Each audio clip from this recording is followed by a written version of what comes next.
Good idea. Why don't we all make sure we have everything we need, and then meet at the Crystal Rail station? We all agree and split up. I spend some time browsing through the stalls again. Afterwards, I head over to the station to meet back up with the group. I'm the first to arrive at the station, but Kara shows up only a few minutes later. As the rest of the team gradually trickles in, Kara appears at the station list. The end of the line is Stonecrest, so that's where we should go. Once we arrive there, I'll scout around and find our next course of action. We want to reach as close to Central as possible, so traveling to the end of the Crystal Rail is a good first step. Once we have a semblance of a plan put together, we purchase our tickets. After the train pulls into the station, we all board and begin our journey. After traveling on the train for 2 days, we finally arrive in the city. I squint at the midday sun and join the others as we quickly disembark the train, grateful for a chance to stretch our legs. Here we are, Stonecrest. Kara pulls her arms overhead in a stretch, forcing her chest out. Zach's eyes are immediately drawn to her. She smokes at Zach, who quickly averts his gaze and stares hard at a random cobble on the street. The town doesn't differ much from the other towns we've seen so far. It is made up of same stone buildings and cobblestone paths. People wander in and out of the shops, going out about their daily lives. The first thing we do is find an into the inn. Alright, so now that we're here, how do we begin out where to go next? Kara grins. Just leave it to me. I'll ask around and see if I can come up with anything. I'll keep my eyes and ears open just in case I hear something too. Kara shakes her head. You should relax and enjoy the city. I've got some contacts I'm going to reach out to, so I've got this. Oh, well, if you're sure. Kara nods. I already have a few ideas and leads based on some of my previous scoutings for temples and hidden relics. Okay, then let's meet back here in a few hours to regroup. Works for me. Amelia nods distractedly. Now that we have something of a plan, I'll be heading off. Me too. Kara and Leona leave while everyone else stalls. I don't have anything pressing to do. I wonder if I can help out or hang out with someone. Go for Leona, go for Amelia, but Zach is at the inn. Let's find Kara. I'm ready to call it.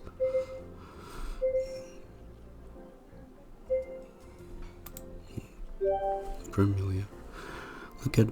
I look at Amelia, who hasn't moved from her spot at the table. Does she plan on staying there? Amelia looks up at me as I approach her. Greetings. Hey. She makes no indication to speak again. What are you doing here? I am awaiting the rest of our group at our designated meeting point. Right, but we still have a lot of time before the others are going to show up. She blinks. Yes, I'm well aware of that information. Don't you want to explore the town? No. I continue to stare at her, so she explains. I do not possess the contacts of Kara to pursue a lead on our next destination, nor are there any familiar channels of leisure for me in the city.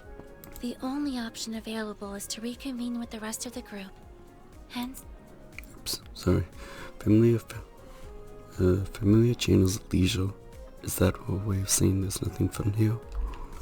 There has got to be something fun to do around here. She shakes her head. From my understanding, there is no library or museum. Fun is brought home? That's not fun. Are those the only places you looked for?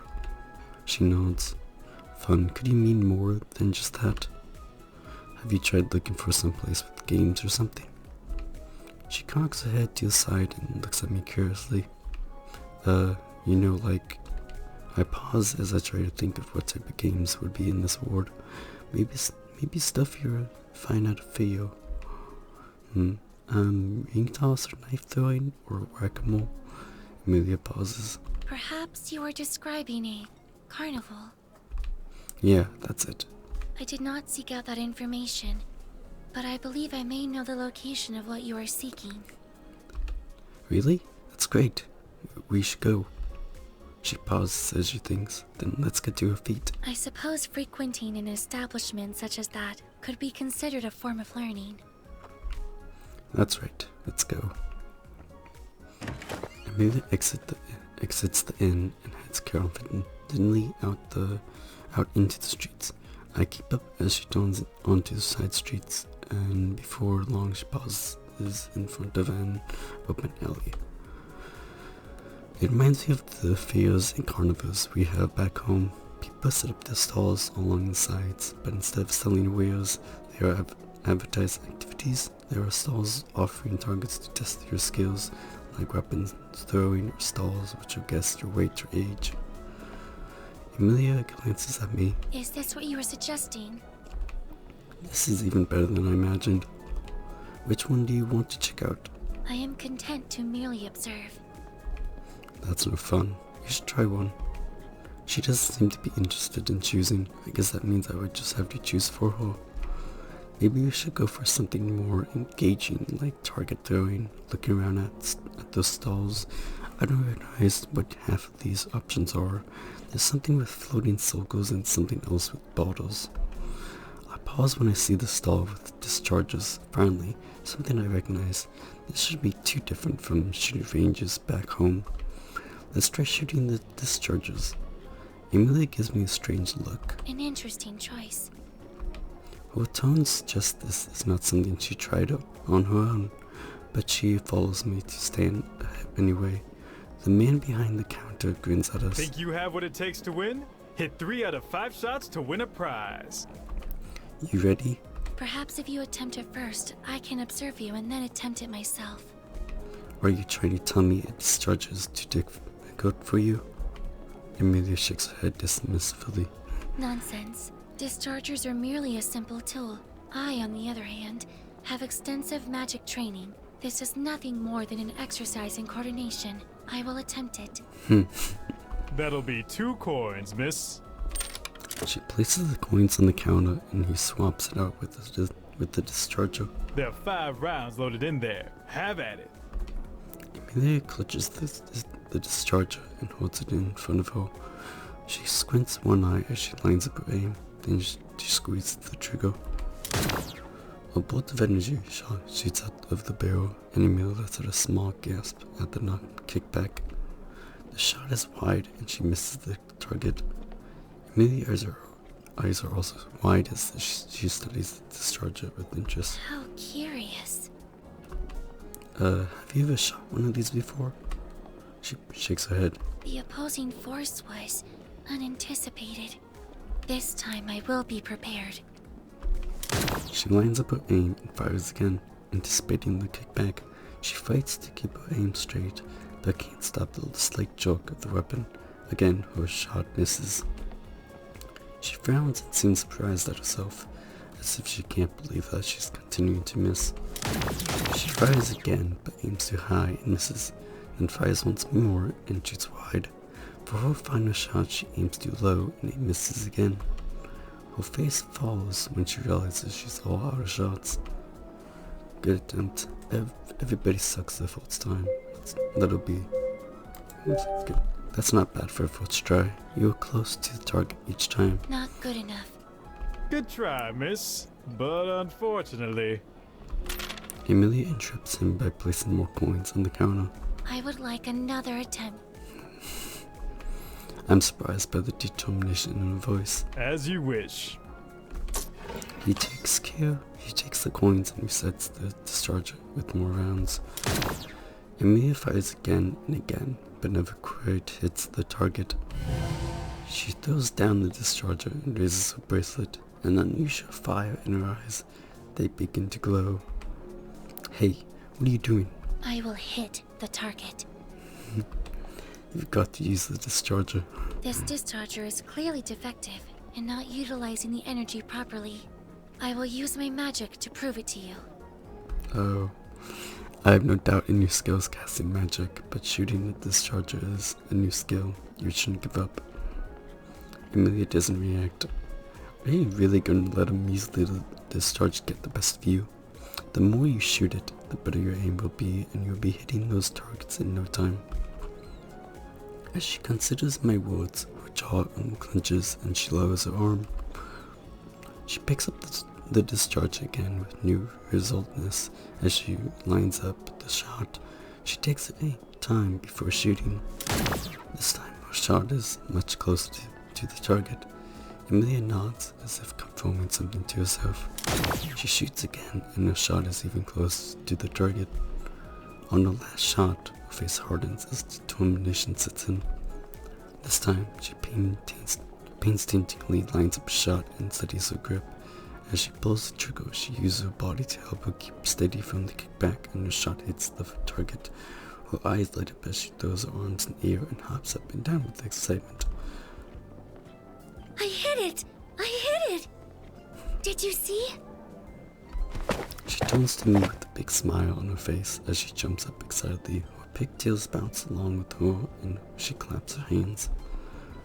Oh, she's so cute. Celebrate with her. I'm happy for her. She's really cute though. Celebrate with her. I would just say both. Actually, I would say all above. Sometimes I forget how young she really is. I can't help but smile as Emilia finally lets her loose her inner child. I did. That was great. She squeals happily as she sees her shot. Suddenly her face turns red and she freezes. I see the moment of embarrassment on her face before she resumes her usual blank stare. I meant it was only a matter of time before I got the correct calculations. Anyway, I shall return in a moment. She rushes off in a hurry towards the ladies' room, probably to recompose herself. Probably. I guess I'll wait here then.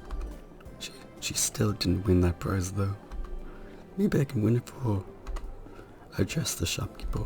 Hey, I'll give it a go. I've done my fair share of paying to bowling back home. It should be somewhat similar. I place my coins on the table and the man hands me a discharger. The first round misses as I familiarize myself with the weapon. My second attempt hits the target as does my third. Unfortunately, my next attempt misses as I misjudge my aim. This is it. I steady my aim and fire. Miss, feel, hit. As I hit. My aim is true and I hit the target. Yes. I put down my discharger and pump my fist in the air. Man grins. Nicely done. Well, here's your prize. Congratulations. He hands me a pink bingo plushie. Thanks. Emilia returns and her eyes grow wide when she sees my plushie. How did you acquire this? It's a prize from the game. She looks at me with surprise and seems impressed. You attempted the game, and you were successful? Yep. I see. She eyes the discharger booth again. I hold out the plushie. This is for you. She blinks. But you earned this. I already have a pongo. I don't need another one. I place the plushie in her hands. Let's check out another stall. Okay. I turn around and begin walking, but not before I catch the small smile on Emilia's face as she hugs the plushie close to her. As we wander the stands, I think about Emilia and her mage caster program. So, I've been wondering, as a talent of the Mage Academy, won't coming on this adventure with us affect your classes? That is not an issue for me, as I do not have classes. You don't? She shakes her head. Oh, then what have you been working on? My research studies. A significant component to becoming a mage caster is research study. That is my focus and basis for participating on our travels.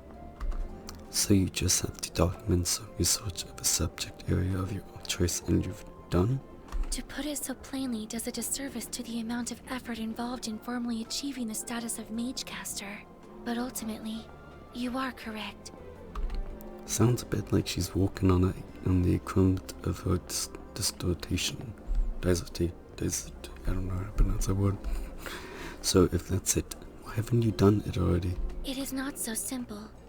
I had taken into consideration furthering the research on temporal rifts and the other parallel worlds. But such an endeavor would have been fruitless without an avenue for further research. That explains her fascination with Elderism and Ember Mist. And then I came along. She smiles. Precisely. Aren't you worried the Mage Academy will come looking for you? After departing the academy, I did ensure that a notification would reach my professors to inform them that I am currently traveling on a research study. These studies are quite numerous and common amidst my peers. I see. Emilia pauses in front of the stall. Shall we attempt this activity? Sure. We spend some more time trying out the other stalls before we decide to leave. Emilia returns to the inn, but I decide to stay out a little longer. With that done, I think about my next steps. Go find Leanna. I bet Zach's at the inn. Let's find Kara. I'm ready to call it. Let's find Kara. Maybe I can help Kara with her research. I search the streets of the city, but seem to always miss her. I wonder where she is and what kind of people she's talking to. Oh well, I will see her when we meet back up. I guess I'll try something else. With that done, I think about my next steps. I go find Liana. I wonder what Liana's doing. Maybe we can spend some time together. I don't know where she is though. I wander aimlessly in town until I come upon a statue. A familiar blonde stands in front of it. Hey. She smiles as I approach. Hey! I look back at the statue of a woman. She stands in a regal pose overlooking the town square. She's decked out in armor with a sword hanging by her side. Who's that? That is Elena Vale. She was a mage knight who fought to protect her city against the advancement of Void. Leona's eyes spark with admiration as she looks at the statue. She tucks a lock of hair behind her ear. That's pretty cool. I guess she's from here. Leona nods. She was still studying at the academy to become a mage knight, but happened to be home when Void attacked. They didn't have the same type of training regimen in place back then as we do now. Normal townsfolk weren't trained or prepared to fight in a battle, and it was absolute chaos. Scouts by the gate spotted the advancement of a Void troop coming to the town, which caused panic. Elena quickly took charge and tried to calm the people down. Thinking on her feet, she asked for volunteers to help evacuate families from the city, and others to help set up barricades and defenses in town to slow down the Void advancement. Those who stayed to fight knew what the consequences would be, but Elena's unfaltering bravery rallied them. Together they found whatever they could to block off the streets and alleyways. That way, they could at least try to control where the fights happened. And then, Void entered the town. That must have been a bloodbath. Leona grimaces. It wasn't pretty. These weren't trained soldiers, but still, they persevered for their town. Elena and a team of guards sought out the leader of Void, who was hidden in the back lines. They used hidden passageways in the town to quickly reach him. Using her magic and training, she was a formidable match during the skirmish. And at one point, she even had the upper hand. When the leader realized that he may be cut down, he cowardly tried to retreat. He cast a line of shadow fire between himself and Elena, which stretched across the road. It burned both any Void followers and townsmen alike who were caught in the crossfire. She begins to speak in awe. But that did not stop Elena. She leaped through the dark flames and ran her sword straight through him. What a badass. That's so reckless. My mouth drops. That's so badass. Lena grins broadly, her eyes sparkling. It was, and a huge morale boost for anyone who witnessed it too. I can imagine she literally jumped through fire. I'm assuming that was the fatal blow that killed the leader. Lena nods. Unfortunately, shadow fire is far more deadly than regular fire, and it proved to be fatal. She sacrificed her life to save the people of town. That's admirable. What happened then? With the Void Leader defeated, the rest of the followers broke down and either fled or surrendered. Thanks to Elena, this town wasn't taken over. You seem to know a lot about her. Lena brightens up again. Of course, she's such an inspiration. There aren't many mage knights who are women. While Elena may not have been one of the heroes of Asaria, who defeated and ended the conflict with Void, she still made just as big an impact to the people of this town. To me, Elena embodies what it means to be a mage knight. Being a student didn't stop her. She still did everything possible to protect those who needed it. Is that why you became a mage knight? It's one of the reasons. Elena showed me that no deed is too small to make an impact on someone. As a mage knight, I get sent on missions all over Heavengard.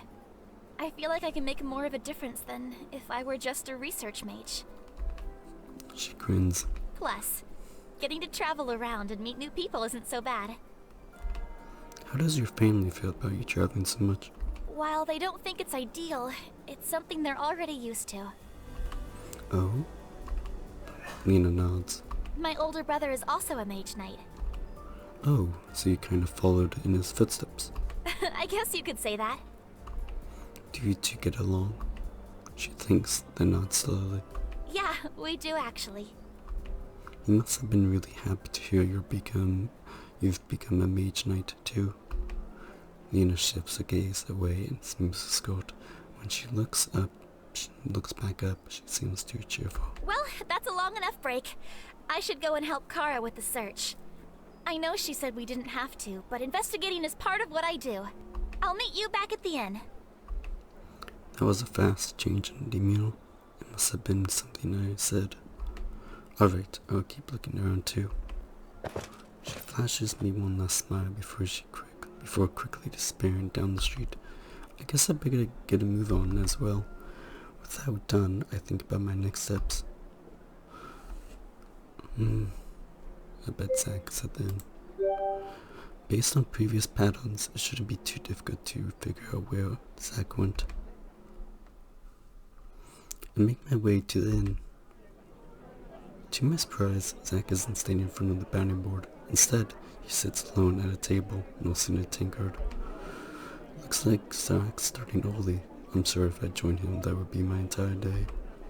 Screw it, let's do it. I'll come back later. No thanks, I don't drink.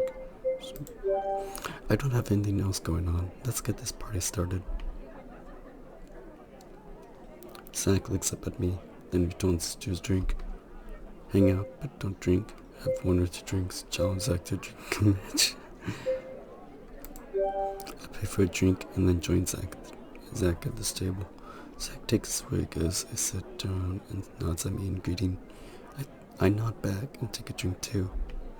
I don't feel much like talking, and to no one's surprise, neither does Zach. Instead, we sit in comfortable silence, enjoying our drinks and each other's company. A heated discussion at another table escalates, and the innkeeper escorts the men out. I shake my head as I watch them leave. I catch Zach, also shaking his head. We make eye contact and he grins. I guess he disapproves too. Great minds think alike. Oh, once I feel a good buzz, I finish off my drink and decide to head off. I don't want to get too drunk. I get to my feet and I nod goodbye to Zach, who recuperates my nod. Then I leave the inn. Even without the use of words, I feel close to Zach. With that done, I think about my next steps. I've done everything I could for now. I head back to the inn and wait for the others to return. The sun has completely set as I step back into the streets. I look up at the night sky. The stars are especially clear tonight as they twinkle amidst the darkness. Emily and Zach stand outside the inn, staring at something.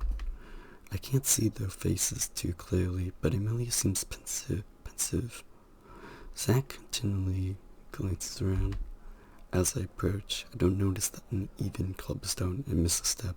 Luckily, I catch myself before I fall. That was close. I'm thankful the darkness hid my stumble. I don't remember any of the cities being this dark at night. I follow Amelia's line of sight and notice a darkened lamppost. Maybe the light bulb's gone out. Looking further down the street, I see that the street lamp after this one is lit, but the one after that is dark again.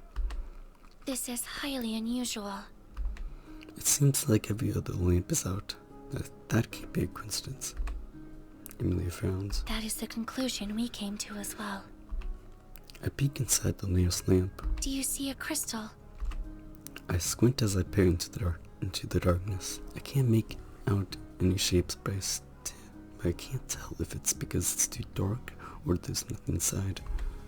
I think this one might be empty. Zach looks suspicious, while Amelia frowns in concern. Surely the town would not be so negligent in their maintenance and upkeep. It's a possibility. Maybe the town has no money? Maybe the town just doesn't care. Maybe someone's been stealing the crystals. That's what I think. Looks like someone's been stealing crystals. Zach looks skeptical, while Amelia looks thoughtful. The likelihood of crystals being stolen from lamps is very low. It is more likely that either the town is purely negligent, or it is short in resources for replacements. Whatever the theory, we should bring this to someone's attention. That makes sense. Amelia searches our surroundings and spots a guard patrolling on a nearby lane. We quickly approach him. Excuse me. What is it? We notice that half of your lamps are dark. Before I can finish my sentence, the guard sighs wearily. We just can't replace them fast enough. Every day they keep taking more and more. That's actually what I've been doing now. I'm counting how many need to be replaced tonight. Wait, are you saying that someone's been stealing the crystals? That's exactly what I'm saying. Sounds crazy, right? Not at all. It's the most logical conclusion. Amelia looks impressed, but then I guess correctly. What's the point of that? Your guess is as good as mine. They're really not worth much. Have there been any other relevant thefts? Sure, it's not just lamp crystals that they're stealing. They're stealing pretty much any kind of crystal that they can get their hands on. It's been going on for a few weeks now, and I'm at my wit's end. We've got a reward out for anyone who knows anything, but we've still gotten no leads. Anyways, if you guys see something, let me know. I've got to get started on replacing these crystals before even more get taken. Amelia, Zach, and I stand in silence as the guard leaves. I'm not even from here, and I can tell that something really weird is going on. Based on Amelia and Zach's expressions, it must be pretty bad. We should get back. Yes. We should inform Kara and Leanna. We follow Zach to the inn where Leanna and Kara are waiting and exchange greetings. Any news? I heard there was someone who could help, but I haven't been able to track him down. I'm sure I'll have an answer tomorrow. She glances outside the window. Has anyone else noticed how dark it is around here? Someone has been stealing the lamp crystals. That is what the guard informed us. Karen raises an eyebrow. Must be some pretty desperate thieves out there. Why do you say that? Well, lamp crystals give essentially no return. They don't sell for anything because they're all specifically marked to be easily identified as this type of crystal.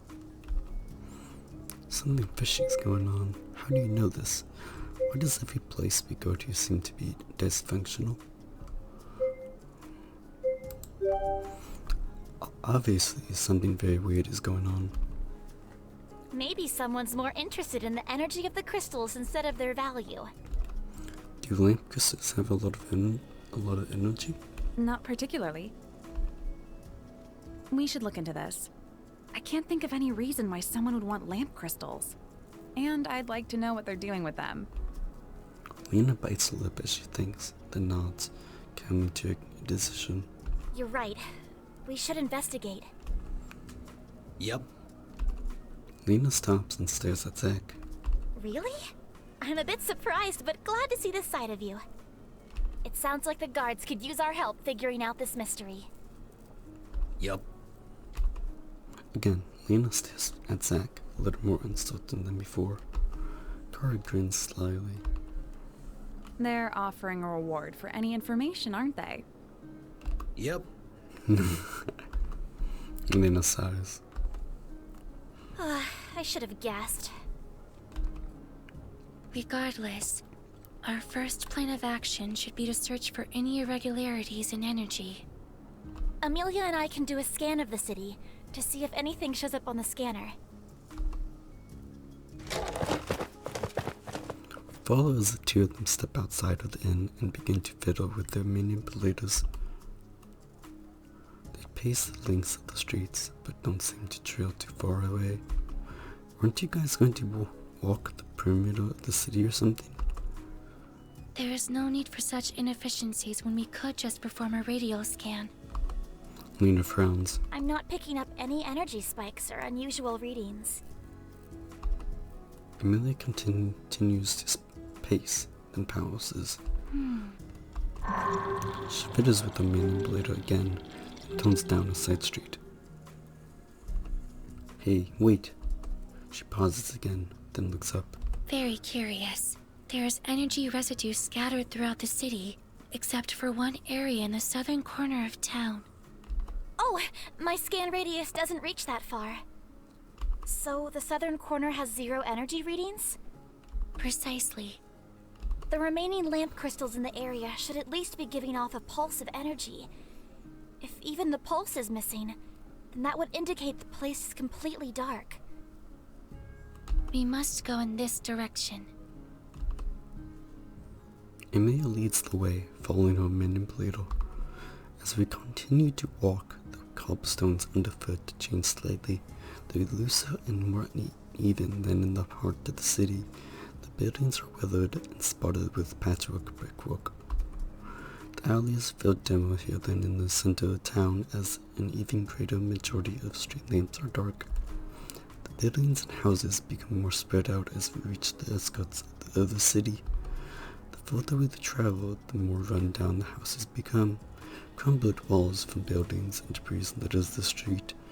I watch my footing carefully as the dim lighting makes it easy to trip and fall. Are we still in the city? Technically, yes. We're in the remains of the last battle that occurred in Stonecrest. You mean the one between Elena and Void? That's right. This is part of the original city, which hasn't been restored yet. Amelia pauses in front of a dilapidated house. That's a weird word. This is the area of the irregularity. The place is quiet. Too quiet. Does anyone even live here? Probably not, so it could make a good hideout. Let's go in. Kara gingerly opens the door, which is falling off its hinges, and steps inside. I tentatively follow her, and the rest of the team trickles in. It looks like this was once a living room with a fireplace and a broken table in the corner. A hallway connects to it and leads into separate rooms. We should split up and search the rooms. I agree with Zack. Never split up. It doesn't matter what we do. I agree with Zack. Agreed. We'll be sure to find it faster if we do. It could be dangerous. Someone is using cloaking magic to mask the heightened energies of the crystals.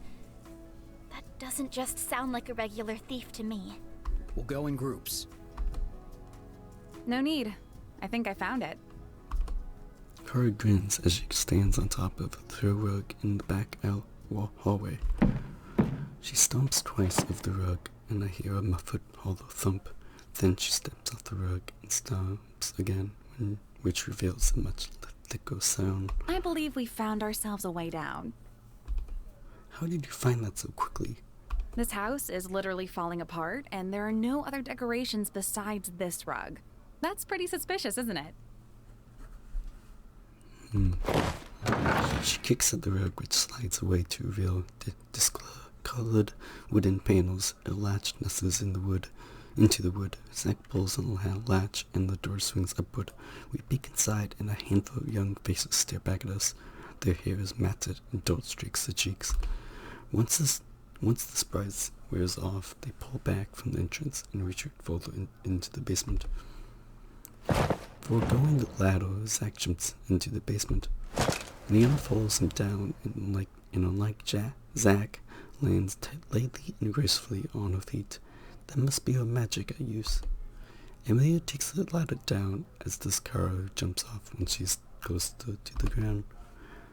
Jump like a man. Take the ladder. Jump like a man. Yeah, take the ladder. Yeah, I'm pretty sure landing wrong on my Inca is going to be the biggest skill. I better play it safe and take the ladder down. The rest of the team already has the children cornered beside the glowing pyro crystals. I count 5 of them as they huddle together. Zack stands with arms crossed, blocking the kids from trying to run. Kara stands beside him, her usual grin replaced with a grim expression. Emilia inspects crystals while Lena kneels by the kids. I can confirm that these are the crystals we are looking for. Where did you get these crystals? The children look uncomfortably amongst each other. You don't have to be afraid. I'm a mage knight, see? I'm here to help. She gives a soft smile as she shows them her insignia. Some of the young kids hang their head, but an older boy straightens up and puts on a defiant scowl. We didn't do anything wrong. We did exactly what the man said. What man? He clenches his jaw and refuses to speak. Please, let me help you.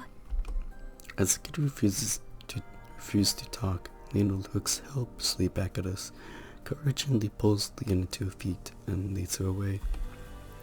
These kids are obviously alone and afraid. They're not going to talk to the guards. I'm not a guard. To them, you may as well be. Kara leans down and addresses the older kid. You've got a nice pile of crystals there. Are you looking to sell them? The boy crosses his arms. Kara reaches into her purse and pulls out a coin. I'd like to buy one off of you. Younger children stare hungrily at the coin and cast questioning glances at the boy. He eyes the coin longingly, but looks insulted. We can't sell it to you. Why's that? He quiets down again, but a younger boy pipes up. He'll get angry if we don't have enough. The man, well, does he take care of you? The fourth boy particularly pushes the younger boy back. He gives us money if we can get him crystals. These kinds of crystals. Car points to the pile. Annie, the bigger ones get us more coins, but they're all out of them now. And that's why you've been taking lamp crystals. He looks away and doesn't answer. Kara smiles warmly. It's okay. I won't tell anyone if you don't. The boy looks back at her. So what does the man want with the crystals? I don't know. He just wants them. A lot of them. We should return the lamp crystals to the guard. A little girl begins to cry. No! Please don't take them away! The man's coming back soon, and he'll get angry if we don't have them. Kara leans down and pets the little girl reassuringly. Don't cry. We won't take the crystals. You won't? She chokes out her words between sniffles. Nope. We don't want the man to be angry. He can be pretty scary if he's angry, right? The little girl calms down a bit and nods vigorously.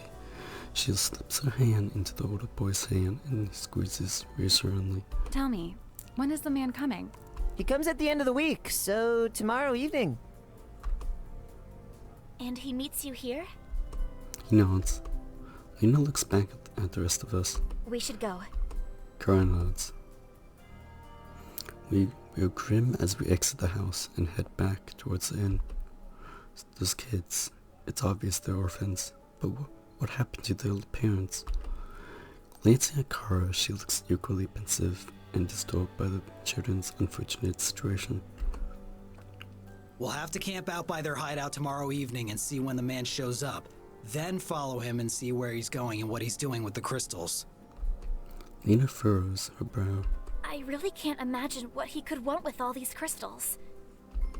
Emilia places a finger to her lips in thought. It is a very perplexing situation. Well, I suppose there's no dwelling on it now. What do you think will happen to those kids? Zack shrugs. Probably get sent to an orphanage. I'm a bit surprised they aren't already in one. They're just trying to survive.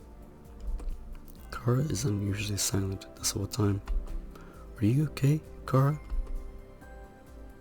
She immediately pokes up and flashes me a smile. Of course, just thinking about our next plan of action. I'll be heading out early to see if I can get any more information on where to go next, so I better get some rest. Rest sounds like a good idea for all of us. As we reach the inn, we all say our goodnights and head to our respective rooms. The thoughts of the children's situation disturbs me, and it takes me a while before I eventually drift to sleep. Sorry.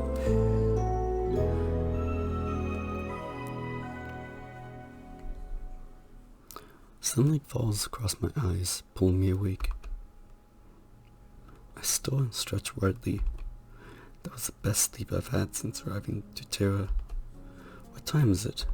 I squint at the sun shining through the window. It seems like it's pretty late. I sit up and the pongo bounces on my foot of the bed enthusiastically. Boy, boy!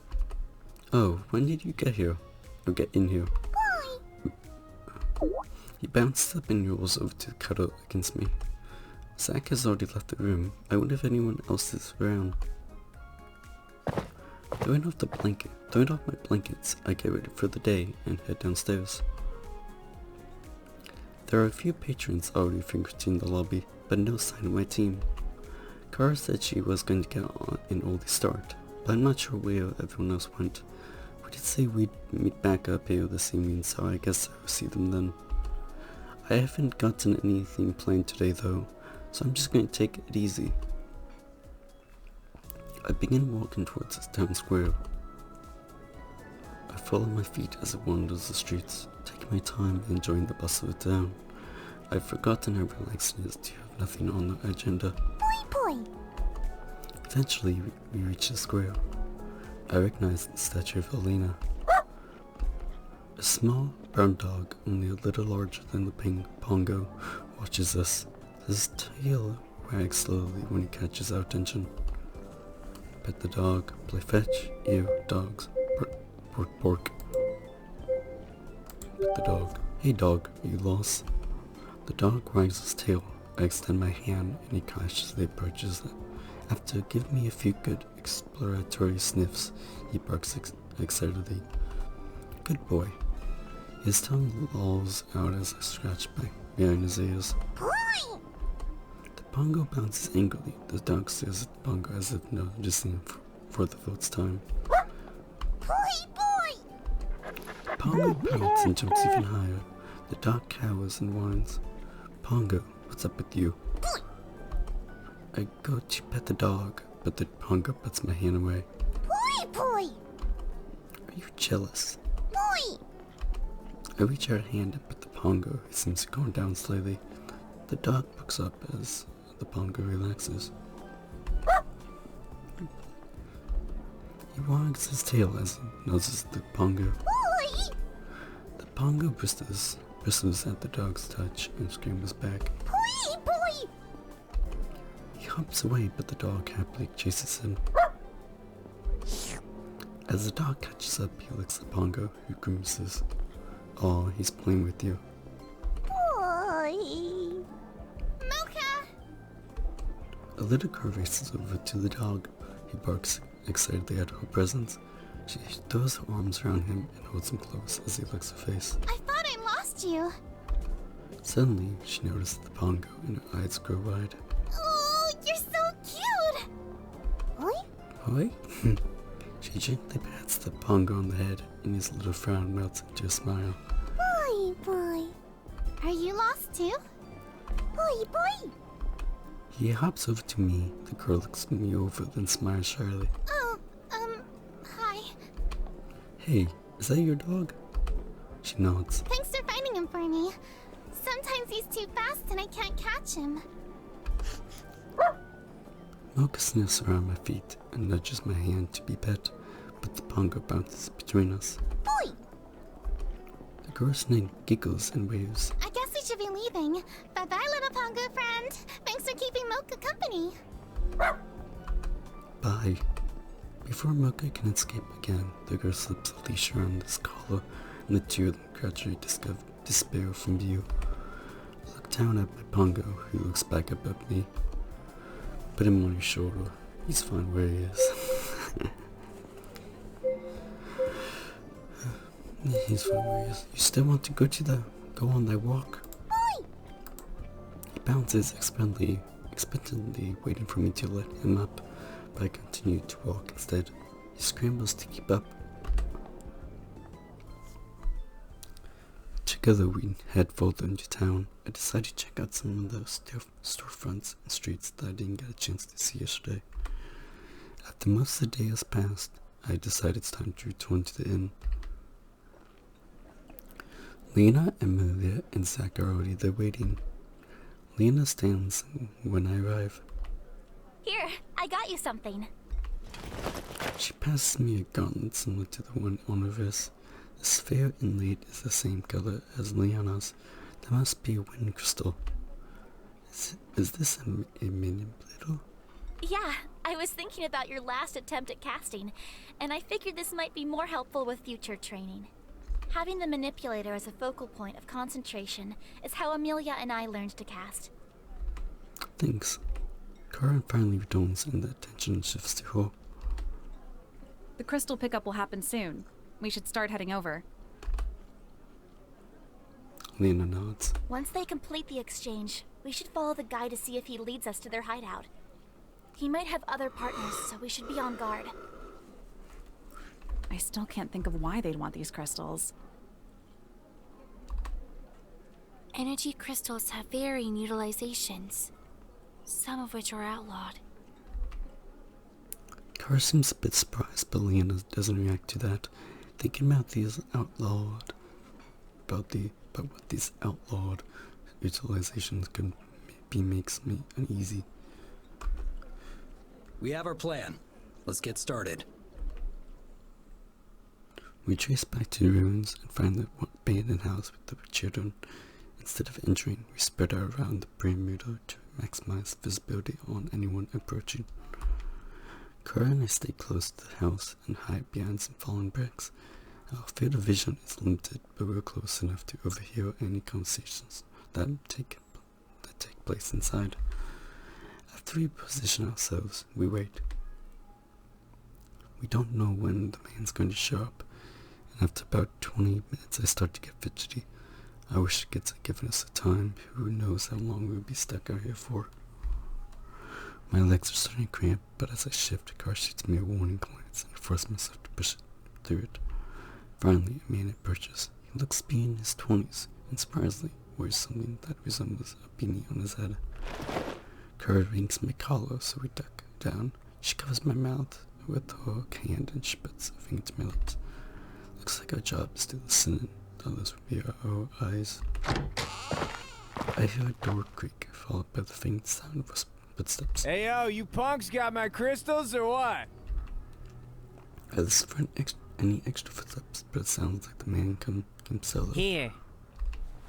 There's a rustling of a bag being opened. What is this? These crystals are weak, yo! That's all we could find. Nah, this ain't good, man. Sorry. Huh. The bag closes and the man grunts as he lifts it up. Wait, where are our coins? You'll get your payment when you deliver, yo. This is only half of what you promised. There's a silence. I carefully peek out to see the boy straining with his hands clenched.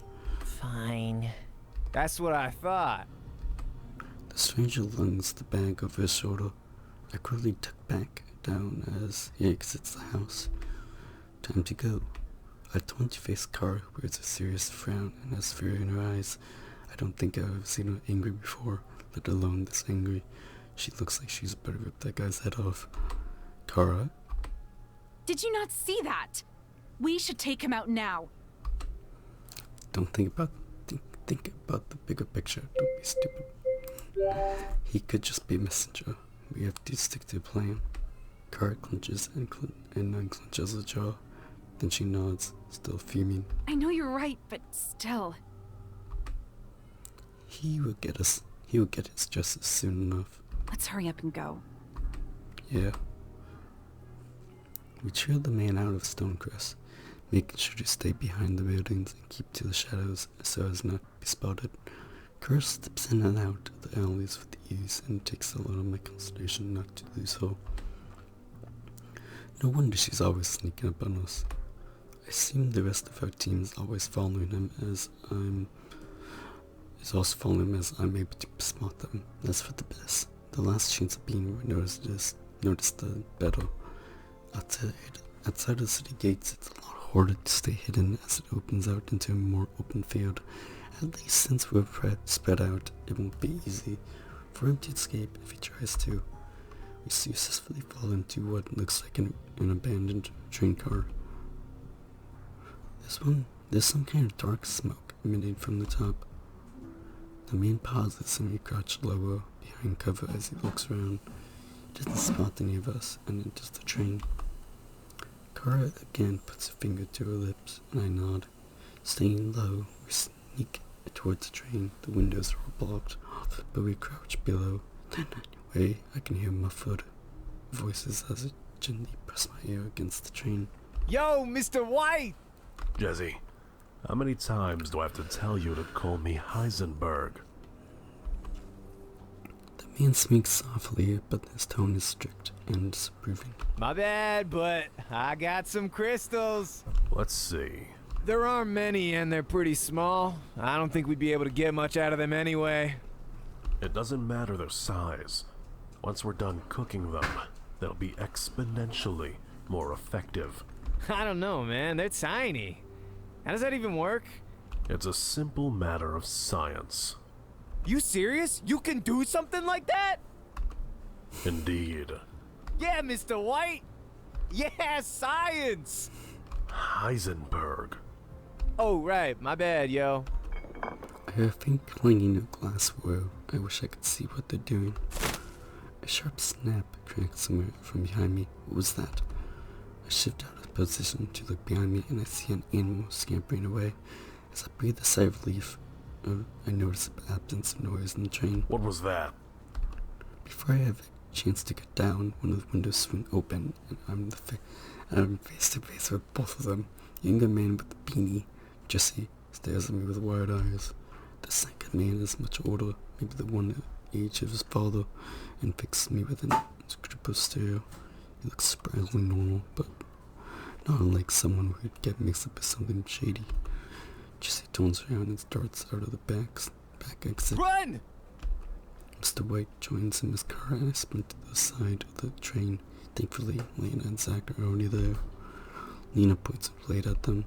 Surrender and come with us peacefully. Jesse looks like he's about to bolt, but Zach fixes his discharge on him. I wouldn't move if I were you. Crap, what do we do? Why are you laughing at a time like this? Emilio stands a good distance away, while Manipulator's glowing. After looking over this older man, she frowns. The branding of void. Quite the observation, young miss. Wait, what? You're a part of Void? Mr. White merely smiles. I didn't sign up for this! Don't be so naive. You think the crystals were just going to magically create more energy? Your intent was to perform shadow transmutation on the crystals to create tainted spheres. Again, he doesn't answer. It appears confrontation is imminent. Why don't we even up the odds?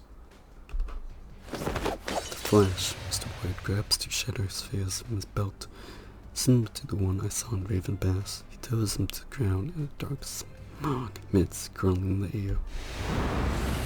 Lena reacts faults and blasts the wind magic to dissipate the smoke. In its place are 2 shadow creatures. Their warped appendages are nothing but that I recognize, and their long shadow claws came into a sharp point. This is the stuff of nightmares. They stand between us and Mr. White, with Jesse cowering beside him. Shadow familiars!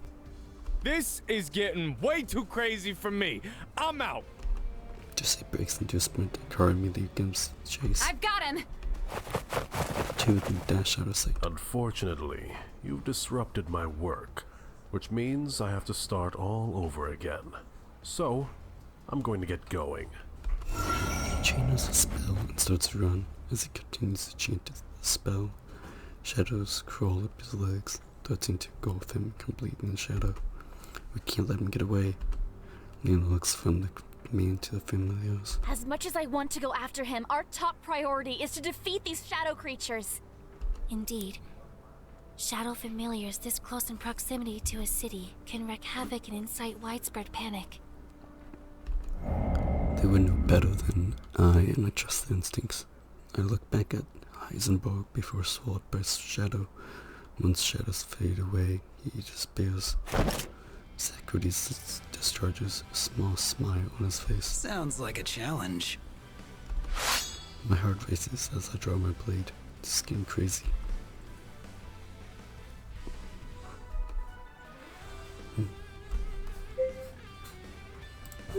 In my fight, Zena, Zack, and I swear down. Way down, the shadow familiars Amelia stays out of range, charging attacks, magic attacks that she has. She lets loose are more powerful than ours as it rips chunks out of the shadow creatures. Now I understand why everyone's so impressed when they talk about mage casters. The hostile shadow familiars have been vanquished. Lena's magic glow and the charge on blade fades as she stops channeling her magic. We did it! I smile as I try to catch my breath. Look around, Lena, Zack, and Amelia look equally exhausted. They must have gone all out. This battle is no walk in the park, and there are only two shadow familiars to fight. I imagine if we had to face an army of them, I shiver at the thought. As we wind down, Amelia and Lena gather to do one last scan with the manipulators. Zack looks over my way. Looks like some of that training is finally paying off. Thank you. I'm so mad at you for shooting me that time. I was even stronger. Thank you. I nod, and I intend to keep training. Good. Hey! We turn at sound Kara's voice. She waves at us with one hand as she uses the other to drag Jesse back. She plops him down in front of us, and he falls ungracefully to the ground. I see that his hands are bound. Kara stands over him, her face grim. Now, you're going to tell us exactly what you know. I don't know jack squat. Mr. White was paying me to get crystals, and that's it, yo. So you were not an accomplice to the shadow transmutation. I don't even know what the shadow transportation is. Transmutation. Exactly. Look, I made a few deliveries to him. The first couple of times he wouldn't tell me what he did, but paid some good coin. But later he said he was going to show me so I could help with his operations. He was going to give solid pay for that too, yo. I look him up and down. He stares desperately at us, and it's clear to me he's scared. This doesn't seem like the kind of man Void would trust with any kind of responsibilities. I'm inclined to believe he's just looking for some fast cash. Kara seems skeptical, but Emily and Leanna seems to have came to the same conclusion that I have. Zack crosses his arms. Better hope the guards believe your story. Jesse looks like he's about to protest, but sighs instead. I think he realizes there's no chance he's going to escape. The bag of stolen crystals is in there. He didn't grab it before running out. Lena enters the train and returns with a bulging bag. Let's go turn him into the guards. They'll take it from here. Zack hauls Jesse back to his feet and leads him back towards town. Luckily, it's late at night, so very few people walk the street. The few who do give us long stares as we pass. When we arrive at the guard barracks, the person on duty gets to his feet. He looks at Lena in recognition. Oh, it's you again. We found the source of your missing crystals. Zack pushes Jesse forward, and he stumbles into the guard, who grabs a hold of him. The guard eyes him up and down. It's this guy? Oh man, it was all 'cause of Void! The guard stares at him, clearly unconvinced. Uh-huh. Maybe in lockup you'll have time to think up a better story. I'm telling you the truth, bitch! The guard frowns and passes Jesse up to another guard, who takes him into the back. Then the guard takes back to us. Turns back to Hopefully us. you won't have any more issues. The guard grins and looks relieved. I can't thank you all enough. You have no idea how much of a thorn in my side this has all been. As promised, there's a reward for helping us catch the culprit. He produces a heavy satchel of gold, which he hands over to us. Thanks again for all your help, and I hope you have a safe night. Thanks. We leave the guardhouse and quickly divvy up the reward money. As everything settles down, the group decides to return to the inn. I'm glad to the bottom of things. I'm glad we got to the bottom of things, but I can't help but wonder what will happen to those kids. There's nothing I can do. Share a reward with them. I'll meet you guys at the end. I think I forgot something.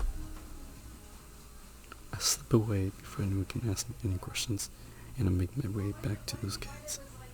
They were dependent on that crystal money to survive, and I can't spy and do nothing to help them. I know I don't have much to offer, but maybe giving them a cut of my reward can help tide them over. Quietly I enter the house so as not to spook the children. As I near the trapdoor, I hear Kara's voice. How did you get here so fast? And what is she doing here? Slowly, in my steps, I silently creep towards the trapdoor, inspiring Kara and the kids. Here you go, guys. Take this. She hands an orders. Boy, a fat coin boss who must have had the same idea about sharing out her reward money. The boy silently accepts it, too shocked by the amount of money to even speak. The man won't be coming for crystals anymore, so use that to help you find a new way to survive. The boy nods numbly. Some of the younger children huddled together, clearly frightened for their futures. Kara smiles reassuringly. I know it seems scary, but I promise if you stick together, you'll be fine. The kids hug each other. I won't let anything happen to anyone. Good. I know you won't. Take care of yourselves, okay? And stay out of trouble. Kara turns to leave and I scramble out of sight. She doesn't notice me as she hurries away. Seems like she's got a soft spot for these kids. But better do what I came here to do and get back before people get too suspicious. Hey kids. I go down into the shop room. Notice boy looks up in surprise.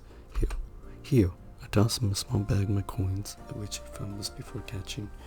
He looks genuinely surprised, as if he can't believe it's happening. But why? If it weren't for you, we wouldn't have caught the bad guys. You kids were a big help. Really? He looks at the other children who give him up eyes, then grins. Thank you. I nod. I should be getting back.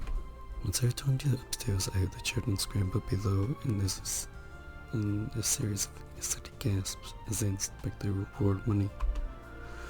Wow, the girl gave us so much! I've never seen so much money before in my life! The boy still gave a lot, though. More than we got from crystals. Whoa, just how much money did Kara give? Was it a whole reward? For a treasure hunter, that seems very generous. Maybe there's more to it. I wonder what it could be as I return to the inn and meet up with the rest of the group. As I enter the inn, Lena looks around.